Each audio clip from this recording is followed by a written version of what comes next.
In the Hazelcast system, low latency is achieved by two separate yet equally important features: the in-memory data store, which provides fast access to data at rest, and the stream processing engine, which transforms and analyzes data in motion.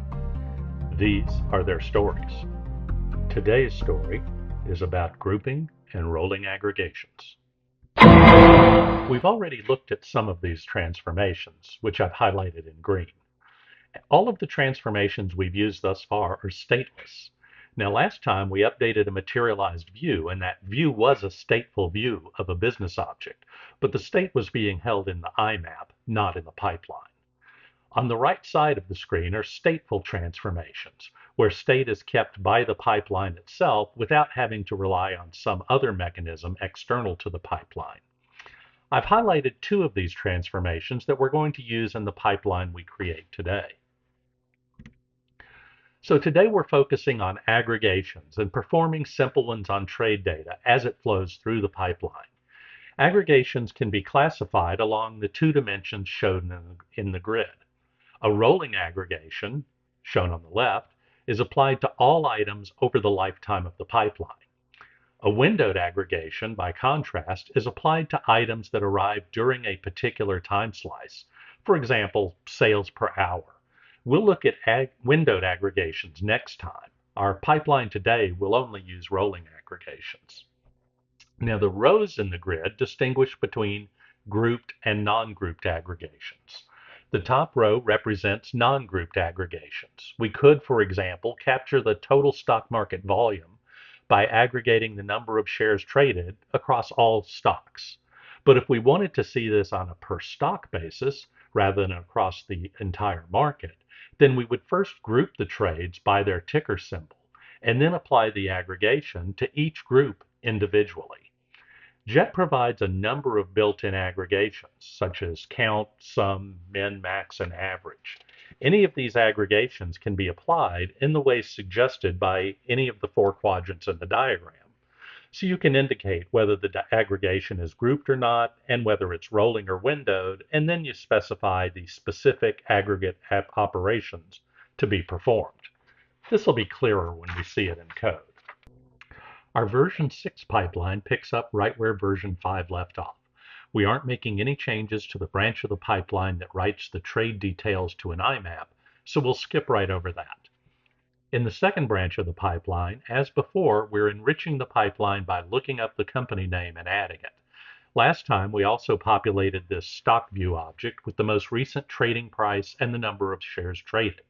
This time, we're adding in some new fields specifically for aggregations, the minimum and maximum price, and the total share volume. In this stage of the pipeline, we're creating one stock view item for every trade. So the minimum and maximum prices are going to be the same as the current price, and the total volume is the same as the current share volume. The aggregation operation will take these individual values and apply the requested aggregation operations to them. Now that our individual items are primed, we tell the pipeline to group these items by their ticker symbol. Grouping keys relate directly to Hazelcast partitions. The grouping key will route trades for a particular stock to the node that holds the data for that stock.